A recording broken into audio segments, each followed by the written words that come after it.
Hi guys, welcome to everyone. कैसे हो guys आप लोग? आई होप आप सब अच्छे होगे, खुश होगे, मस्त होगे, लाइफ में कुछ अच्छा क्रिएट करने की कोशिश कर रहे होगे, अपने अराउंड पॉजिटिविटी को अट्रैक्ट कर रहे होगे। तो गाइस, आज की रीडिंग हमारी होने वाली है करंट फीलिंग्स पर। आज की रीडिंग में हम देखेंगे कि जिन भी पार्टनर के साथ, जिन भी पर्सन के साथ आप रिलेशनशिप में हो या जिनके साथ भी आप डील कर रहे हो, उनकी करंट फीलिंग्स क्या हैं आपको लेकर, इस रिश्ते को वो किस वे में देखते हैं। तो उनके थॉट्स एंड उनकी फीलिंग्स हम आज चेक करेंगे। ठीक है गाइस, तो आप अपने पार्टनर का, अपने पर्सन का नाम ले लें, निकालते हैं कार्ड और देखते हैं कि आपके पार्टनर की करंट फीलिंग्स क्या हैं आपको लेकर। ओम नमः शिवाय, ओम नमः शिवाय। ध्यान रखिएगा गाइस कि एक जनरल एंड कलेक्टिव रीडिंग होगी, तो ज़रूरी नहीं कि हर किसी से कंप्लीटली रेजोनेट कर जाए, बट जो पार्ट या जो सिचुएशन आपसे रेजोनेट होती है उसे आप अपने साथ रखिएगा, बाकी को आप जाने दीजिएगा। जनरल एंड कलेक्टिव रीडिंग है क्योंकि ये, तो ज़रूरी नहीं कि हर किसी से कंप्लीटली ही रेजोनेट हो जाए। एंड टाइमलेस वीडियो है, तो जब भी आपको मिले आप इसे देख सकते हैं।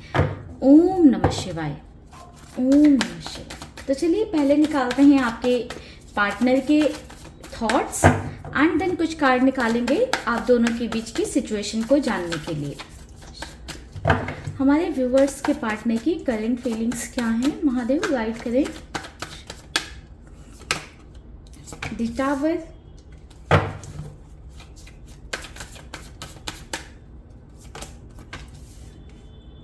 Two of pentacles, Five of Wands,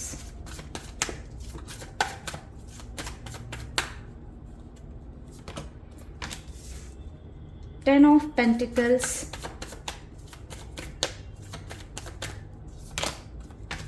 King of Wands।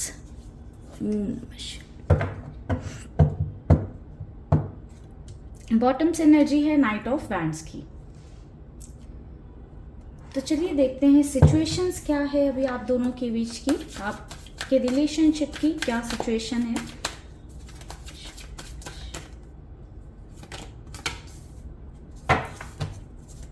Eight of pentacles,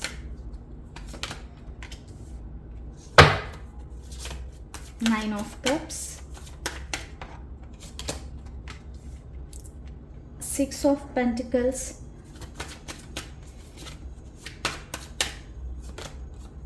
Four of Pentacles,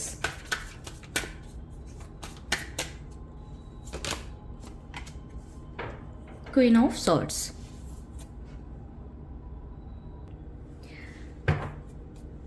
bottom की एनर्जी है फाइव ऑफ पेंटिकल्स की। तो गाइस पहले सिचुएशन की बात करते हैं। सिचुएशन में मुझे ये नज़र आ रहा है गाइस कि ये रिश्ता जो है निभाना कभी भी आपके लिए आसान नहीं रहा है। बहुत सारी परेशानियां या बहुत सारी सिचुएशंस का आपने सामना किया है, बट कहीं ना कहीं आपने गिव अप नहीं किया है। आपने अपनी साइड से हर कोशिश की है इस रिश्ते को निभाने की। कुछ वक्त या कुछ सिचुएशंस ऐसे भी रही होंगी जब आपके पार्टनर की हालत बहुत बुरी रही होगी या बहुत ख़राब रही होगी, जब उनके अपने, जिनको वो बहुत ही अपना समझते हैं या मानते हैं या जिनके लिए फील करते हैं कि ये लोग मेरे बहुत ज़्यादा अपने हैं, उन्होंने भी आपके पार्टनर का साथ नहीं दिया होगा। उस सिचुएशन में भी कहीं ना कहीं आप साथ खड़े रहे हो अपने पार्टनर के, आपने उनको सपोर्ट किया।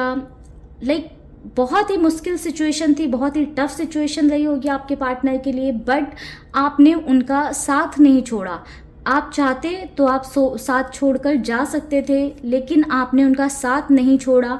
आपने उनको फॉलो किया, उनको सपोर्ट किया, उनको आगे बढ़ाने के लिए, हमेशा ज़िंदगी में आगे बढ़ने के लिए या उनकी ग्रोथ हो, उनको आगे बढ़ाने के लिए आपने हर कोशिश की। मुझे ऐसा भी नज़र आ रहा है कि आपने फाइनेंशियली भी बहुत ज़्यादा आपके पार्टनर को सपोर्ट किया है, चाहे आपके पास खुद के लिए रहा हो, नहीं रहा हो, आपने कहीं दूसरों से अरेंज किया हो या कहीं और से आपने किसी से मांग कर लिया हो, कैसे भी आपने किया हो, बट आपके पार्टनर की आपने हमेशा हेल्प की है। जब भी उन्हें ज़रूरत पड़ी है उन्होंने आपका दरवाज़ा खटखटाया और आप हमेशा रेडी रहे उनको सब कुछ देने के लिए। मुझे ऐसा दिखाई दे रहा है कि हर तरह से आप उनके लिए अवेलेबल रहे हो, चाहे वो मेंटली उन्हें ज़रूरत पड़ी हो, इमोशनली पड़ी हो, फिजिकली पड़ी हो, फाइनेंशियली पड़ी हो। जब वो बहुत टूटे होंगे तब भी आप उनके साथ खड़े थे, इमोशनल हो गए होंगे तब भी आप उनके साथ रहे होगे, जब उन्हें किसी तरह की फाइनेंशियल ज़रूरत पड़ी होगी तो भी आपने किया होगा। भले आपके पास ना रहा हो, भले ही 4 लोगों से आपको झगड़े करने पड़े हों, 4 लोगों के आपको ताने सुनने पड़े हों, बट आपने अपने पार्टनर के लिए चीज़ें की। मुझे ऐसा दिख रहा है कि आपने गिव अप नहीं किया, आपने इतना ज़्यादा गिविंग नेचर रखा, इतने ज़्यादा एफर्ट्स डाले अपनी साइड से, आपने 200% कह सकते हैं कि एफर्ट्स डाले। एंड आज ऐसी सिचुएशन आ गई है एफर्ट्स डाल डाल कर कि आपके अंदर जो चाहत थी इस इंसान की, यानी कि आपके अंदर जो एक चाहत थी आपके पार्टनर के लिए, वो कहीं ना कहीं खत्म हो गई है। अब आप एक ऐसी सिचुएशन में आ गए हो, एक ऐसी स्थिति में आ गए हो जहाँ पर आप किसी तरह का डिसीजन लेने के बारे में सोच रहे हो। अब आप ऐसा फील करने लगे हो ना कि ये इंसान क्यों ही आया मेरी लाइफ में। कहीं ना कहीं आप ऐसा सोचने पर मजबूर हो गए हो अपने पार्टनर के कुछ बिहेवियर्स की वजह से या उनकी कुछ हरकतों की वजह से कि इंसान मेरी लाइफ से चला क्यों नहीं जाता या मैं इससे कैसे पीछा छुड़ाऊं। तो आपके माइंड में ये सारे थॉट्स चलते रहते हैं। आप में से हो सकता है कि बहुत सारे लोग कम्युनिकेशन में नहीं हो, फिर भी कहीं ना कहीं आपके माइंड में वो थॉट रहता है, माइंड में आपके पार्टनर चलते रहते हैं, घूमते रहते हैं, उनसे रिलेटेड थॉट्स आते रहते हैं, जिसके चलते आप बहुत ज़्यादा परेशान हो चुके हो। एंड कहीं ना कहीं आप ये सोचते रहते हो कि कैसे मैं इन यादों से मुक्ति पाऊँ, कैसे इस इंसान से छुटकारा पाऊँ, कैसे बिल्कुल ही ये इंसान की यादें तक मेरे जहन से निकल जाएं। कहीं ना कहीं आप बहुत ही डीपर लेवल पर टूट चुके हो आपके पार्टनर की वजह से। एक ऐसा टाइम था जब आप अपने पार्टनर को बिल्कुल भी छोड़ने के लिए तैयार नहीं थे, काफ़ी ज़्यादा पॉजिटिव थे आप अपने पार्टनर के लिए, काफ़ी ज़्यादा आपके पार्टनर के लिए आपकी साइड से एफर्ट्स जा रहे थे। आपकी विश बस यही थी कि ये इंसान मेरे साथ रहे, ये इंसान मेरे लिए लॉयल रहे, बाकी जो भी सिचुएशन होगी, बाकी जो भी चीज़ें होंगी हम देख लेंगे या मैं देख लूँगी या मैं देख लूँगा। तो कहीं ना कहीं ऐसी आपकी सोच थी। बट टाइम के साथ साथ आपके पार्टनर ने आपको वो दिन दिखा दिए या वो सिचुएशन दिखा दी कि कहीं ना कहीं आप चाह कर भी नफरत तो नहीं कर पा रहे हो उस पर्सन से, बट कहीं ना कहीं मन में अब प्यार भी आपको फील नहीं होता है। आप उनसे दूर हो जाना चाहते हो कंप्लीटली। आप चाहते हो कि आपको छुटकारा मिल जाए क्योंकि आपको शांति चाहिए, सुकून चाहिए। कहीं ना कहीं अब आप प्यार की तलाश में नहीं हो, अब आप सुकून की तलाश में हो। वो सुकून जो आप ढूंढ रहे हो वो आपको लगता है कि आपके पार्टनर की यादें अगर आपसे सेपरेट हो जाएं या आपके पार्टनर अगर आपकी लाइफ में नहीं होते तो होता। तो ओवरऑल ये आपकी परिस्थिति या सिचुएशन आपके रिलेशनशिप की चल रही है। बात करते हैं आपके पार्टनर के थॉट्स की। तो गाइस मुझे ऐसा नजर आ रहा है कि आपके पार्टनर बहुत ही डीपर लेवल पर डीप इनसाइड टूट चुके हैं। क्यों? क्योंकि उनके लोगों से बन नहीं रही है। जो भी लोग उनके आसपास हैं सबसे उनके लड़ाई झगड़े चल रहे हैं। किसी से अच्छा बर्ताव आपके पार्टनर का नहीं है या किसी का भी अच्छा बर्ताव आपके पार्टनर के साथ नहीं है। आपके पार्टनर बहुत ज़्यादा डुअलिटी में जी रहे हैं। काफ़ी ज़्यादा रिग्रेट वाली एनर्जी आपके पार्टनर की देखने को मिल रही है। अपने ही लिए गए डिसीजन से आपके पार्टनर खुश नज़र नहीं आ रहे हैं। आपके पार्टनर ने फॉर श्योर आपको छोड़कर किसी और को चूज़ किया, किसी और को प्रायोरिटी दी है लाइफ में। हो सकता है कि आपके पार्टनर को कोई और पसंद आने लग गया हो, रोमांटिकली कोई अच्छा लग गया हो आपके पर्सन को, या हो सकता है कि आप इतना ज़्यादा अवेलेबल रहे आपके पार्टनर के लिए कि आप कहीं ना कहीं अपनी वैल्यू लूज करते गए सामने वाले की नज़रों में, क्योंकि आपके पर्सन को ऐसा फील होने लगा कि ये इंसान तो मेरे लिए है ही, मैं कुछ भी करूँ, मैं कैसे भी रहूँ, ये जाएगा कहाँ, इसने अब तक मेरा साथ नहीं छोड़ा, आगे भी कैसे छोड़ेगा।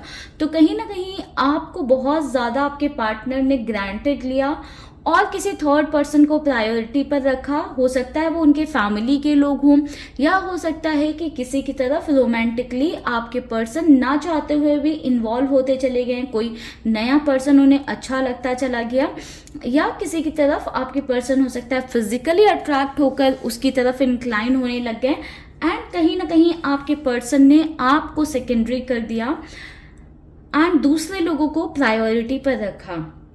बट जिन लोगों को आपके पार्टनर ने प्रायोरिटी पर रखा, कहीं ना कहीं वो लोग ही आपके पार्टनर को नीचा दिखा रहे हैं, आपके पार्टनर की बिल्कुल रिस्पेक्ट नहीं कर रहे हैं, एंड बहुत ही कड़वी बातें आपके पार्टनर को बोलते हैं, जिससे कहीं ना कहीं आपके पार्टनर कुछ बात करने जाते हैं या कुछ भी करने जाते हैं तो कुछ ऐसी बातें आपके पार्टनर को बोली जाती हैं कि जैसे कोई आग उगल रहा हो। तो आपके पार्टनर की नॉर्मल लेवल पर देखें तो चीज़ें कुछ अच्छी नहीं चल रही हैं, जिसके चलते आपके पर्सन को ऐसा लगता है कि उन्होंने अपनी लाइफ में गलत डिसीजंस ले लिए हैं, किसी गलत इंसान को प्रायोरिटी दे दी है। कहीं ना कहीं आपके पार्टनर आपका वो सपोर्ट याद करते हैं जिस वे में आप उन्हें सपोर्ट करते थे, जैसे आप उनके लिए खड़े रहे, आपने बिल्कुल गिव अप नहीं किया, कोई भी सिचुएशन रही हो आपने अपने पार्टनर की सारी विशेस फुलफिल किए। तो उन सभी चीज़ों के बारे में आपके पार्टनर बहुत ज़्यादा सोचते हैं एंड काफ़ी ज़्यादा उन सभी चीज़ों को याद करते हैं। आपके पर्सन ऐसा फील करते हैं कि अगर उन्होंने किसी थर्ड पर्सन को प्रायोरिटी ना देकर आपको प्रायोरिटी दी होती या आपको चुना होता तो आज उनकी लाइफ में सब शॉर्टेड होता। कहीं ना कहीं आपके पर्सन फील करते हैं कि अगर वो आपको प्रायोरिटी पर रखते तो आज वो एक हैप्पी फैमिली में होते, क्योंकि आप जैसे डेडिकेटेड थे ना उनके लिए, उन्हें पता है कि कोई और नहीं हो पाएगा। अब वो समझ चुके हैं कि कोई और नहीं हो पाएगा। कहीं ना कहीं जो जिस स्थिति से आपके पार्टनर गुजर रहे थे जब आप उनके साथ खड़े थे, वो स्थिति लौट कर आपके पार्टनर की लाइफ में फिर से आ रही है, वो टावर मूवमेंट फिर से आपके पार्टनर की लाइफ में आ रहा है। बट अब आपके पार्टनर के अंदर वो हिम्मत नहीं हो रही है कि किस मुंह से आपके सामने लौट कर आए, कैसे आपके सामने आए, क्योंकि कहीं ना कहीं वो इस चीज़ को जानते हैं कि अब आप उनमें वैसे इंटरेस्टेड नहीं हो, या अब आप उनके साथ नहीं रहना चाहते हो, या जैसे आपका पहले उनमें इन्वॉल्वमेंट था अब नहीं है, या जो भरोसा आप उन पर पहले करते थे वो भरोसा अब आप नहीं करते हो। एंड ये कहीं ना कहीं उनकी ही गलतियों के कारण हो रहा है, जिसकी वजह से वो हिम्मत भी नहीं पड़ पा रही है उनकी कि वो आपकी तरफ आए या आपकी तरफ किसी तरह का एक्शन लें या आपसे कुछ बातें करें। कहीं ना कहीं अब आपके पर्सन समझ रहे हैं कि आप अपनी लाइफ में आगे बढ़ रहे हो, आप अपनी लाइफ को एंजॉय कर रहे हो, बट कहीं ना कहीं वो अपनी लाइफ में काफ़ी ज़्यादा सफ़र कर रहे हैं। ठीक है, तो ये सिचुएशन ओवरऑल देखने को मिल रही है। कुछ और कार्ड्स लेते हैं।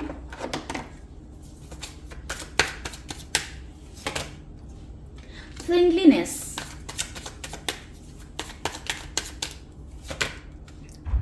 टर्निंग इन,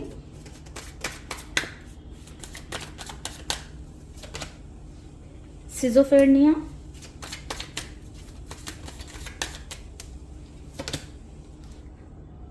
कॉम्प्रोमाइज। तो गाइस कहीं ना कहीं अब आपके पर्सन समझ रहे हैं कि आपने बहुत ज़्यादा सफ़र किया है उनकी वजह से। अब उन्हें ये चीज़ रियलाइज़ हो रही है कि आपने बहुत ज़्यादा सफ़र किया है, आप कहीं ना कहीं काफ़ी ज़्यादा स्टक रहे हो उनकी वजह से अपनी लाइफ में। उन्होंने किसी तरह का कॉम्प्रोमाइज़ किया या आपके लिए कुछ ऐसी सिचुएशन क्रिएट कर दी जहां पर आपको कॉम्प्रोमाइज़ करना पड़ा। बहुत सारे लोगों की हो सकता है आपने बातें सुनी, ताने सुने, या बहुत सारे लोगों ने आपको बोला कि इंसान सही नहीं है, ये पर्सन राइट नहीं है, फिर भी आपने किसी की बात ना सुनते हुए अपने पार्टनर के लिए करते गए। तो वो वाला जो एक नेचर है वो उनको ढूंढने से भी किसी में नहीं मिल रहा है। एंड अब आपके पर्सन को समझ में आ रहा है कि अगर उस टाइम पर जो भी वो फील कर रहे थे थर्ड पर्सन के लिए, अगर वहाँ पर उन्होंने कॉम्प्रोमाइज़ कर लिया होता तो लाइफ में आज ना तो वो स्टक होते ना आप स्टक होते। एंड कहीं ना कहीं जो आपकी तरफ से चीज़ें रही हैं उनके लिए, उन सभी चीज़ों के बारे में बहुत ज़्यादा आपके पर्सन सोचते हुए नज़र आ रहे हैं। स्ट्रेंथ की एनर्जी है, हिम्मत नहीं हो रही है आपके पर्सन के अंदर, वो करेज, वो साहस लेकर नहीं आ पा रहे हैं कि आपका सामना कर सकें। जजमेंट की एनर्जी है, कहीं ना कहीं जजमेंट देना चाहते हैं, जजमेंट करना चाहते हैं। समझ तो गए हैं आपके पर्सन कि उन्होंने आपके साथ बहुत गलत किया है, एंड कहीं ना कहीं सिचुएशन ने उन्हें रियलाइज ही करवा दिया है कि अगर आप नहीं होते तो वो ऑलरेडी ख़त्म हो चुके थे। एंड आज आप उनकी लाइफ में नहीं हो, या आप उन्हें भाव नहीं दे रहे हो, या आप उन्हें अटेंशन नहीं दे रहे हो, तो कहीं ना कहीं जब उनकी ये सिचुएशन आ रही है ना, तो उन्हें वो सारी चीज़ें रियलाइज हो रही हैं कि आपकी क्या इम्पोर्टेंस थी, क्या वैल्यू थी, या आपने क्या किया उनके लिए, क्या नहीं किया। हो सकता है कि आपके पार्टनर उन सभी चीज़ों के लिए ग्रेटफुल नहीं थे जो आपने किया, या हो सकता है कि आपको ऐसा बोला हो कि क्या मैंने तुमसे कहा था करने के लिए, या मैंने प्रेशराइज किया था। तो जो भी बातें उन्होंने कही वो सब वो रियलाइज कर रहे हैं कि वो कितना हार्ट ब्रेकिंग रही होंगी, कितना आपको चुभी होंगी, जिसके चलते वो जजमेंट देना चाहते हैं, अपने अंदर स्ट्रेंथ और करेज लाने की हिम्मत कर रहे हैं, कोशिश कर रहे हैं। हो सकता है कि कुछ लोगों के लिए जो इस रीडिंग को देख रहे हैं कि आपके पर्सन बहुत जल्दी आपसे फेस टू फेस मिलें या कम्युनिकेट करें, कुछ बातें करें, अपने इमोशंस को आपके सामने रखें। वहीं पर मुझे कुछ लोगों के लिए एनर्जी दिख रही है कि आपके पार्टनर अभी भी छल करेंगे, थोड़ा सा घमंड दिखाएंगे, अपना डुअलिटी वाला बिहेवियर कंटिन्यू रखेंगे। हो सकता है कि आपके सामने आए, कुछ बातें करें, बट सारी बातें सच्ची हो ज़रूरी नहीं है। हो सकता है कि आपको मैनिपुलेट करने की कोशिश करें आपके पर्सन, ऐसा भी हो सकता है। तो ओवरऑल ये थी आपके पार्टनर की फीलिंग्स एंड एनर्जीज आपको लेकर। आई होप गाइज आपसे रीडिंग रेजोनेट की हो, आपको रीडिंग में क्लैरिटी मिली हो। अगर वीडियो अच्छा लगा है, पसंद आया तो लाइक ज़रूर करिएगा गाइज। मिलेंगे नेक्स्ट वीडियो में, तब तक के लिए bye bye, take care, stay happy, stay blessed. ओम नमः शिवाय।